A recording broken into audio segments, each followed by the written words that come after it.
우리가 2장 16절 17절은 그 축복 기도, 또 3장 1절에서 5절은 기도, 전체적으로 2장 16절로부터 3장 5절까지 기도 혹은 간구, 그런 부분의 내용으로 살폈습니다. 이제 사도는 기도 이후에 권면 혹은 권고를 하고 있습니다. 사실상 이 데살로니가 후서, 그럼 뭐 전서와 후서를 동일한 교회에 보냈으니 또 그렇게 긴 시간 차를 가지고 또 보낸 게 아니거든요. 그렇게 봤을 때는 데살로니가 전서 후서 전체 데살로니가서의 이 마지막 이 교훈이 3장 15절까지 되고, 이제 그리고 16절로부터 16절에 또 다시 이거는 그야말로 우리 기도하는 그런 축복 기도가 나오고 인사로 그렇게 이제 대미가 맞춰지는 것을 우리가 볼 수가 있습니다.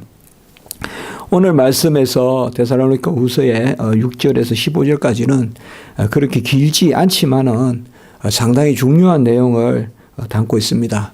이것은 교회 생활의 근간이 되고 또 교회를 어떻게 우리가 섬겨야 되며 교회를 유지해 가야 되는가 하는 그 부분입니다.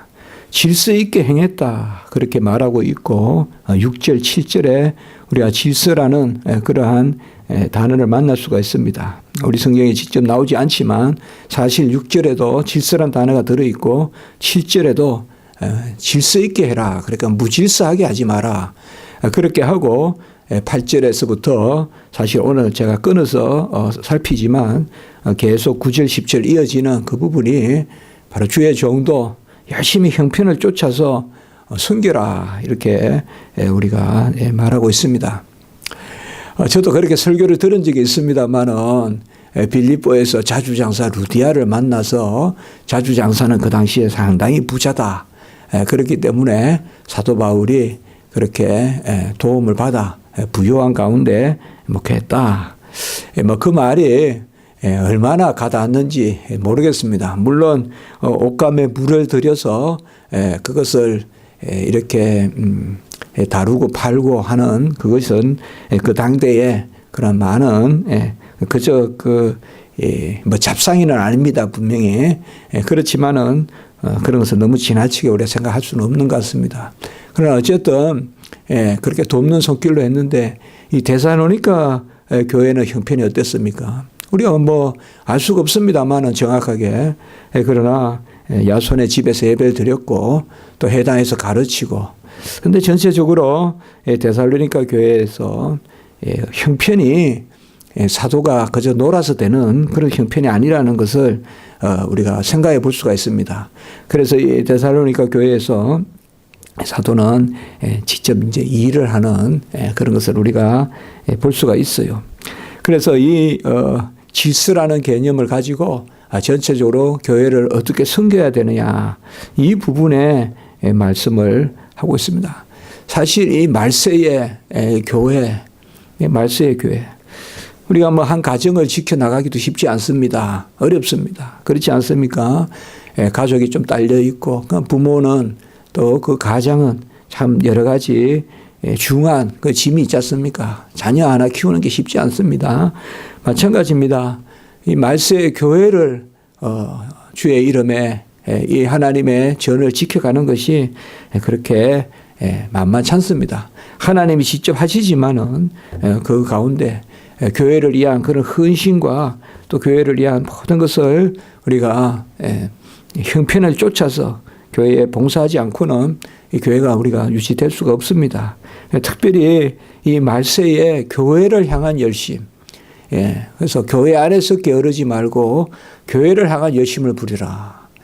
세상에서 열심히 사는데 교회는 그냥 뭐 휴식하고, 세상에 열심히 살았으니 교회에서는 좀 쉬고 관망하고, 내가 세상에서 대단한 인물이니 교회에서는 나를 알아줘라, 그럼 뒷자리에 앉아있고, 그렇게 하는 거 아니라는 거예요. 세상에서 열심히 살아야 되지만 교회에 와서도 움직이라 이거예요. 교회에 와서 그저 관망하고, 뭐 이렇게 어떻게 보면 교회는 세상에서 좀 힘든 분들 이런 것이 또 교회 와서 더 열심히 섬기는 것도 볼 수가 있어요. 우리가. 세상에서 정말 막 바삐 움직여서 사는 사람들이 교회 오면 또 바삐 움직인다고요. 그런 것들이 우리가 이제 볼 수가 있는데 그런 큰 질서를 말해주고 있습니다. 교회는 세상 속의 교회입니다. 세상에 속화되고 세속화돼서는 안 되지만 그러나 세상에 재물이 있어야 되고 세상에 터가 있어야 되고 그리고 세상에 주고받고 하는 그러한 관계 속에 교회가 놓여 있습니다. 그렇기 때문에 이러한 것들을 다 넘어서서 그저 막연하게 그저 그렇게 신앙생활하는 그런 뜻인 신비주의적인 어떤 제도가 없는 그런 교회 생활은 말세에 합당치 않다. 우리가 말세라는 이름으로 이런 제도나 이런 것을 다 무시하고 그냥 말세는 하는 그런 어떤 것으로 사는 것이 아니다. 그것을 우리가 오늘 말씀을 통하여서 이제 15절까지 이 몇 주간 살펴보게 됩니다. 이 권고라는 것은 사실상 축복과 함께 주어지는 교훈이다. 이렇게 한번 우리가 생각해 볼 수가 있겠습니다. 먼저 기도를 하고 16절, 17절에 지난 2장 그리고 3장 5절까지 그러니까 기도하는 마음 가운데 기도하는 가운데 복을 비는 가운데 축복하는 가운데 교훈을 주는 그걸 우리가 권면 혹은 권고라고 할 수 있겠습니다. 혹은 성경에서 권하는 것 뭐 그런 직분이죠. 권하는 직분에 가장 중요한 게 목사도 권하는 직분이 있어요. 장로 그리고 우리나라로 말하면 권사 그런 제도들이 이 전체적으로 권하는 거거든요. 권하는 것은 뭔가 하면 다른 게 아니라 말씀대로 들은 대로 또 전하는 것이죠. 그래서 오늘 여기에 말씀에 보면 이 권함이 나오는데 권하는 것은 단순한 명령이 아닙니다. 단순한 명령이 아니에요. 어떠하니까 그 은혜 가운데 이러해야 하지 않겠느냐 하는 거지. 이렇게 해서 은혜 받아라는 게 아니라 이 말이에요. 우리가 은혜를 받아 어떠하니까 이렇게 하는 게 마땅하지 않겠느냐. 하나님의 자녀로서 복을 받았으니 하나님의 자녀로서 우리가 사니 마땅히 이런 향기를 이런 열매를 맺어야 되지 않겠느냐 하는 그게 권면이고 권고지. 권면과 권고가 무슨 내 공로로 내 자질로 구원을 처음부터 이루라 하는 그것이 아니라는 것입니다. 심령이 가난한 자는 복이 있나니 천국이 저희 것이다. 우리가 팔복을 권면으로 생각할 수가 있어요. 혹은 권고라고도 생각할 수 있다 이 말이에요. 팔복을 그저 심령이 가난해라. 그러면 천국이 너희 것이다. 이렇게 읽어서는 안 된다 이 말이에요. 심령이 가난해라. 그러니 천국이 너희 것이다. 이게 아니라 심령이 가난한 자는 심령이 가난한 게 뭐겠어요? 은혜로 사는 사람 아니에요? 심령이 가난한 사람이 누가 심령이 가난한 사람이에요?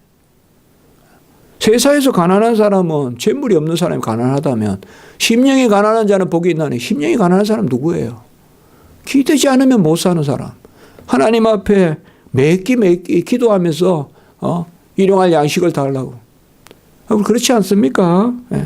사실 내일 생각하면 막연해요. 우리가 힘들어요.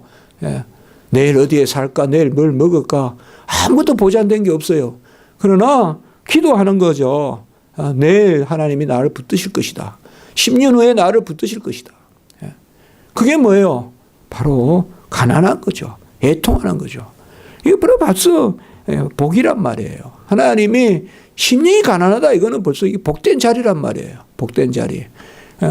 우리가 은혜로 살고 긍휼로 살고 하나님의 자녀로서 연약하되 은혜 안에서 사는 그 사람이 바로 복이 있으니 천국이 저희 것이다. 그러니까 이렇게 약속된 것으로 우리가 레위기 말씀에 참 지난 우리가 금요일 말씀 26장 말씀에 저도 참 은혜가 되던데요. 레위기에 그 복과 징계 혹은 복과 저주 뭐 저주라까지는 그렇지만 복과 징벌에 대해서 우리가 봤지 않습니까? 그게 결국은 복은 뭐예요? 바로 언약에 머무는 사람이 복이고 그다음에 징벌은 뭐냐? 언약을 배반하는 자. 레위기에 그래 나오지만 그 다른 언약이 뭐예요? 은혜 받는 거잖아요. 언약이 은혜잖아요. 언약이잖아요. 아브라함 이후에 언약이잖아요. 그 마찬가지다 이 말이에요. 바로 우리가 왜 권면을 즐거워해야 되냐? 이거 마음을 먼저 받아야 되지. 이 마음이 없으면 매번 하나님의 음성 들으면 시험 들고 교회의 어떤 칠이나 이런 데 복종하지 않고 그냥 무조건 그래야 된다 이 말이에요. 그럼 질서가 없다 이 말이에요. 교회의 어떤 말씀에 따른 권징 이런 것은 순복하고 이것이 어떻게 사람에게 순복하는 것이 아니라 하나님의 말씀에 따른 그런 것을 순복하고 그리고 내가 돌이키고 그래서 그게 또 복되고 이런 것들이 권면이고 이런 것들이 우리가 권고라고 할 수 있다. 그러니까 주 예수 그리스도의 은혜 가운데서 우리가 하나님의 명령을 받아서 그대로 행하는 것. 오늘 여기 명하노니라는 말씀이 지난주에도 우리가 명한다는 말이 나왔죠. 4절에 보면 명하다. 그때도 제가 헬라어를 말았는데 파랑겔로라고 합니다. 파랑겔로. 그래서 바로 같이 보내다 이 말이에요. 같이 보내다. 같이 전하다. 그래서 여기 명령이라는 말은 사실상 이거 해라 저거 해라. 나는 앉아서 너 저거 해 이게 아니라 이 말이에요. 같이 가는 거예요. 같이. 파랑겔로 파라라는 말은 수평선이에요. 나란히 가는 거예요. 함께 가는 게 파라예요. 안겔로란 말은 천사 생각하면 돼요. 말씀을 전하고 사자 그게 안겔로란 말이에요. 파랑겔로 함께 간다 이 말이에요. 함께.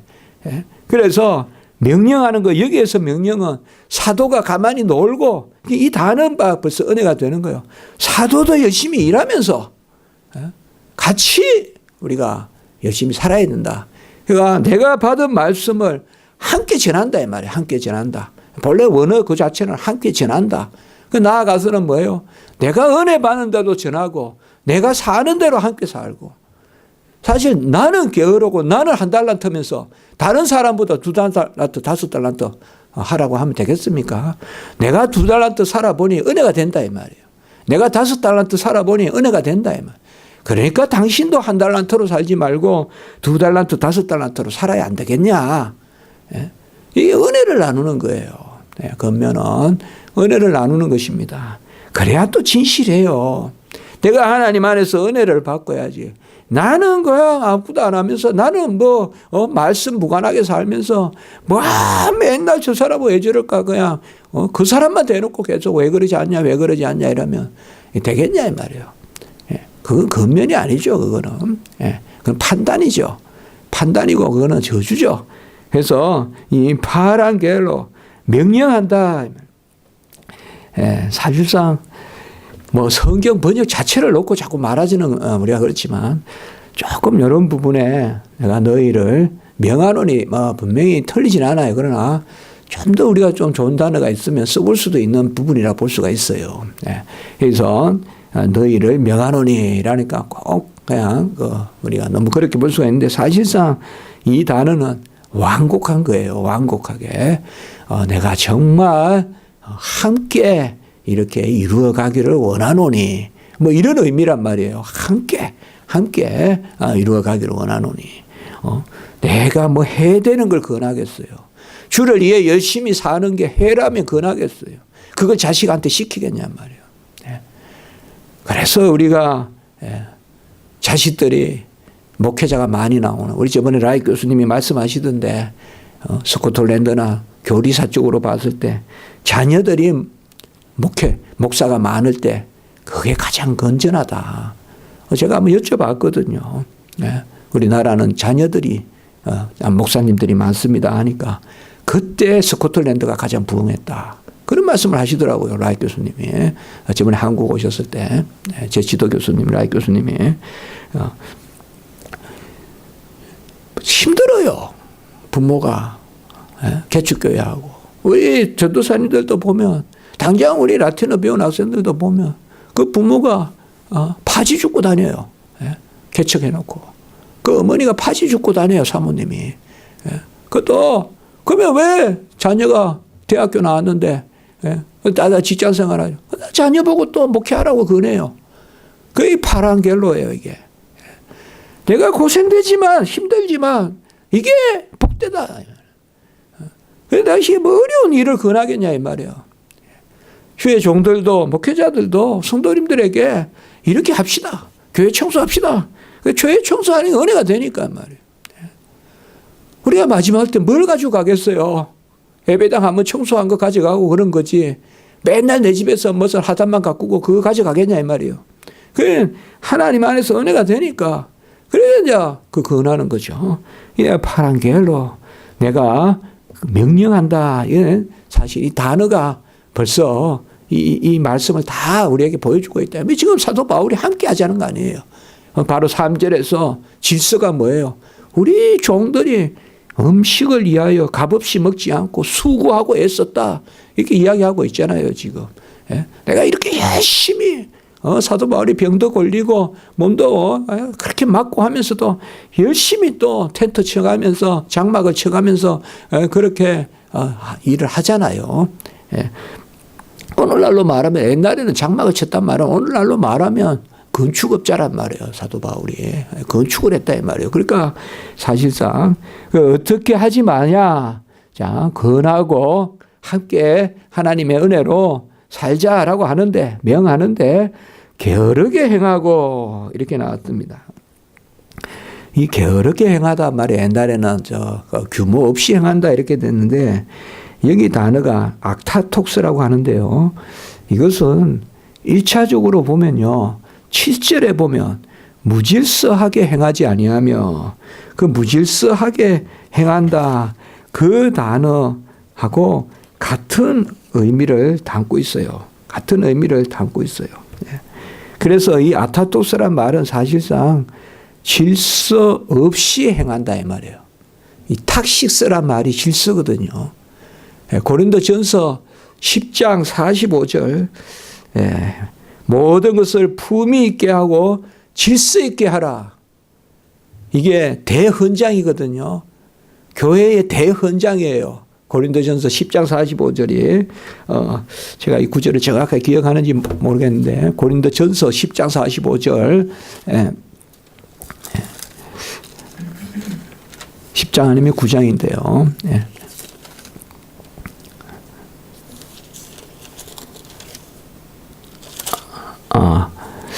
예, 제가 이게 지금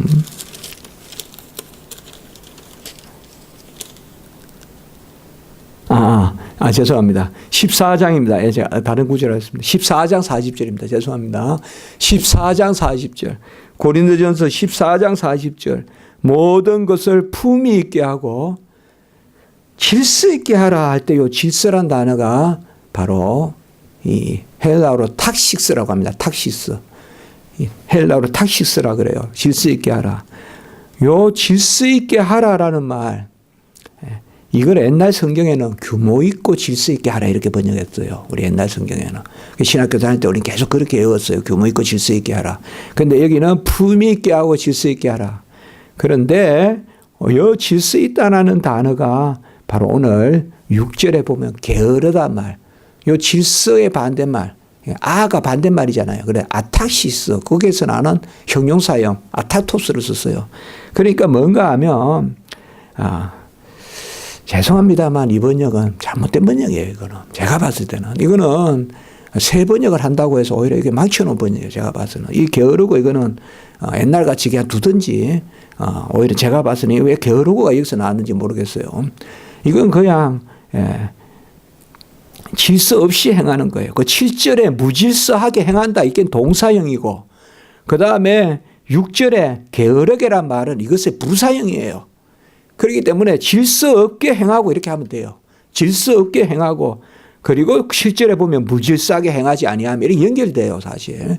근데 보면 무질서하다는 게 여기서 보면 왜요? 지금 여기에 본문은 열심히 일하는 거잖아요. 그러니까 아마 번역자가 열심히 일하는 게 아니니까 무질서하다. 그러니까 무질서한 거는 열심히 일하는 게 아니다. 그러니까 게으른 것이다. 이렇게 할 수 있을지 모르지만 게으르다는 뜻은 최소한 제가 봤을 때는 1차적인 의미는 아니에요. 이것은 그러니까 여기에 본문을 가지고 교회에서 게으르게 하라. 물론 게으른 게 무질서한 거 맞아요. 그러나 1차적인 의미는 질서 있게 하라 이 말이에요. 질서 있게 하라. 금방 우리가 봤듯이 10장 40 그러니까 우리가 그 14장 40절에 바로 고린도전서에 모든 것을 규모 있고 질서 있게 하라 할 때 옛날 성경으로 말하면 그런 새 성경은 품위 있고 질서 있게 하라. 그래서 여기에 말씀해 보면 게으르게 행한다 이 말은 행하지 말라는 것은 질서 있게 하라 이 말이에요. 질서 있게 하라. 그럼 물론 교회의 질서는 열심히 일해야 되죠. 우리 장로교의 특징이 뭡니까? 모든 성도가 다 참여해야 돼요. 그게 장로교 정신이에요. 그런데 어떻게 참여하냐? 질서 있게 참여해요. 이게 우리 장로교의 핵심이에요. 모든 성도가 다 참여하는데 무질서하게 참여하는 거. 그거를 회중교회라고 그래요. 회중교회. 그 영국의 회중교회가 한때 강했어요. 존 오웬이나 이런 사람들 회중교회 영향이 많아요.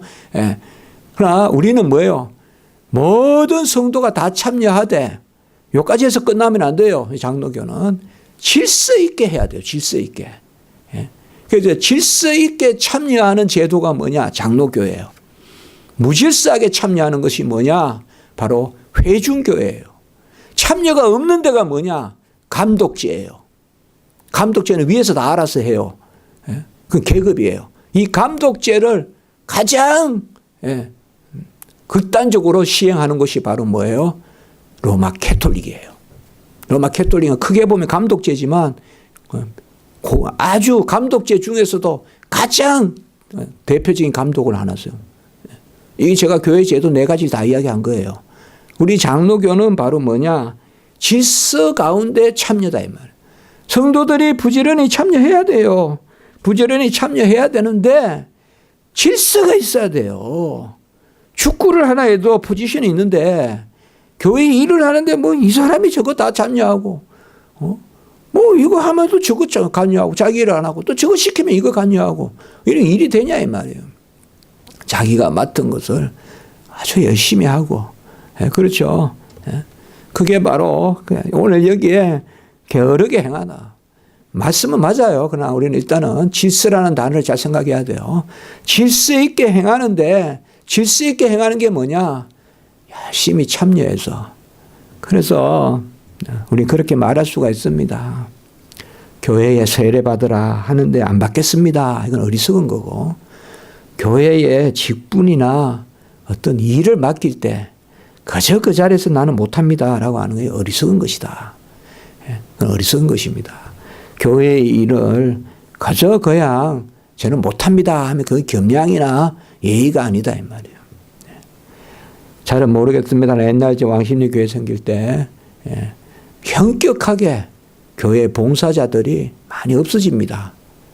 그래서 점점 유급을 쓰는 그런 것을 볼 수가 있습니다. 그 주중에 그냥 교회에 옛날 같으면 성도님들이 와서 좀 하고 하면 될 텐데 그걸 뭐예요? 다 일꾼들 시킨다 이 말이에요. 일꾼들. 돈 주고서는. 그런 것들이 자꾸 많아진다 이 말이에요.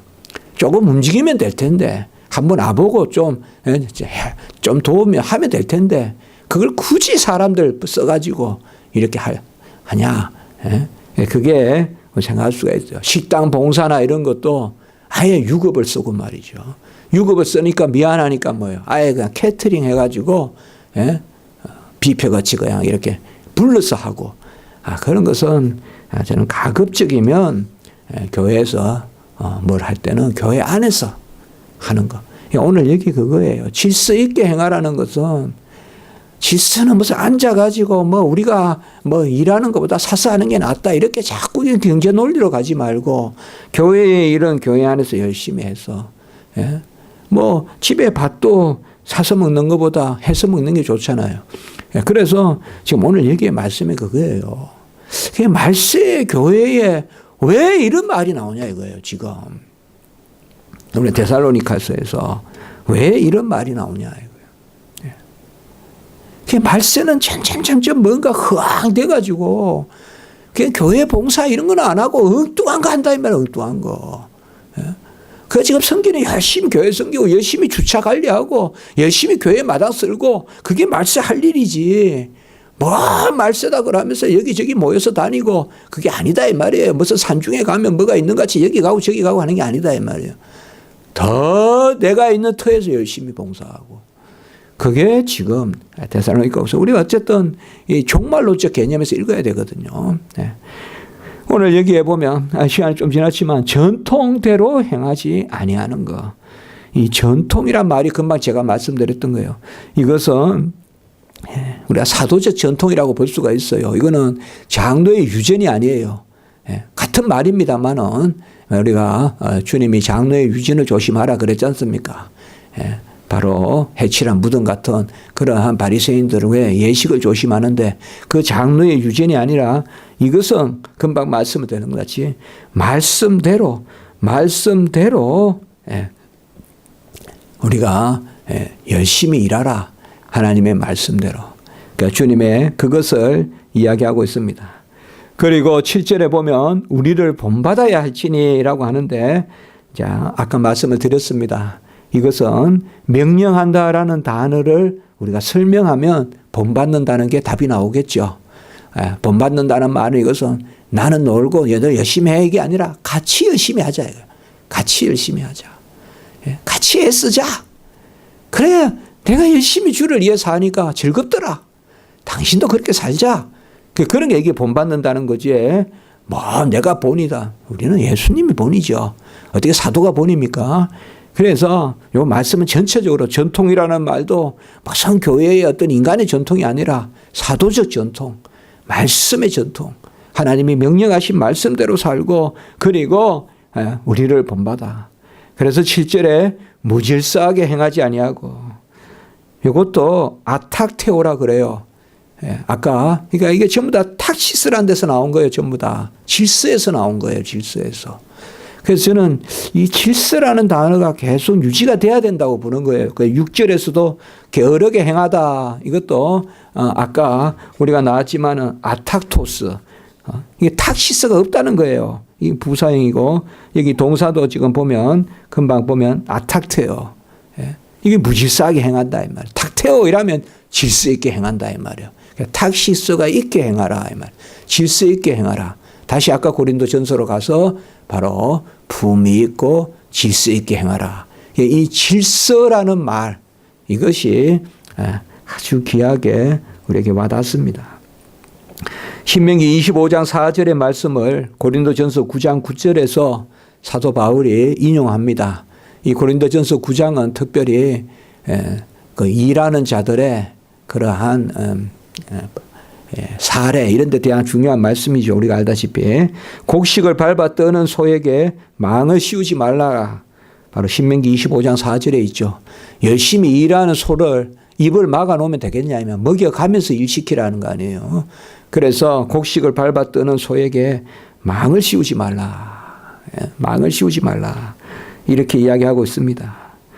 그러니까 이게 대원칙인데 잘 알아야 될 것은 주의 종을 교회가 섬겨야 돼요. 교회가 사례로 해야 돼요. 성도들은 먹을 게 있는데 주의 종이 굶으면 안 된다 이 말이에요. 그건 절대 성도들에게 복이 안 된다 이 말이에요. 그래서 정확한 말씀을 하되 고린도전서 9장 12절에 보면 우리가 이 권리를 쓰지 아니하고 범사에 참는 것은 그리스도의 복음에 아무 장애가 없게 하려 함이라. 이렇게 해서 사실상 마땅히 사례를 받아야 되지만 우리가 이 권리를 쓰지 않는 것은 복음에 장애가 없게 하려 함이라. 고린도전서 9장 12절에 이렇게 말하고 있습니다. 고린도 교회도 연봉 문제로 한참 시끄럽잖아요. 서로 많이 받아가려고 하고 구제 문제로. 그러면서도 고린도 교회가 연보를 또 해요. 다른 교회에 도와주고. 고린도 교회는 말도 많지만 그래도 다른 교회 도왔다고요. 그 고린도 교회는 무슨 정신이 있냐. 사도 바울의 정신이 있었던 거예요. 사도 바울이 솔선수범했기 때문에 그런 거예요. 그러니까 우리가 이런 거 다 읽어볼 수가 있어요. 그래서 오늘 말씀에서 뭐냐. 주의 종이 일하는 게 당연하다. 그게 아니라 주의 종을 우리가 살펴야 된다. 주의 종은 기도에 힘쓰고 전무하고 그런 일을 하게끔 살펴줘야 된다. 주의 종이 매일 가서 경제활동만 하고 말씀 공부도 못하고 그렇게 해서는 안 된다. 그건 기도할 시간도 없고 그래서는 안 된다. 그걸 이야기하되 주의 종은 또 어떻게 해야 되느냐. 복음에 장애가 안 되게끔 덕스럽게 해라. 모든 성도들이 가난한데 주의 종만 부유하게 또 다닌다거나 그건 또 안 되겠죠. 당연히 뭐 그런 종들이 없겠지만은 그렇겠죠. 그래서 그것을 오늘 우리가 말하고 있고 제가 좀 길게 말했지만 왜 이것이 중요하냐 이 말이에요. 중요해요. 이게 교회가요. 저도 전도사 때는 이런 게 안 중요하다고 생각했어요. 그러나 이게 중요해요. 이런 것들이. 이게 대원칙이에요. 이게 질서가 있어야 돼요. 이런 부분에. 이래도 좋고 저래도 좋고 뭐 좋은 대로 좋고 그게 아니라 질서가 있어야 된다.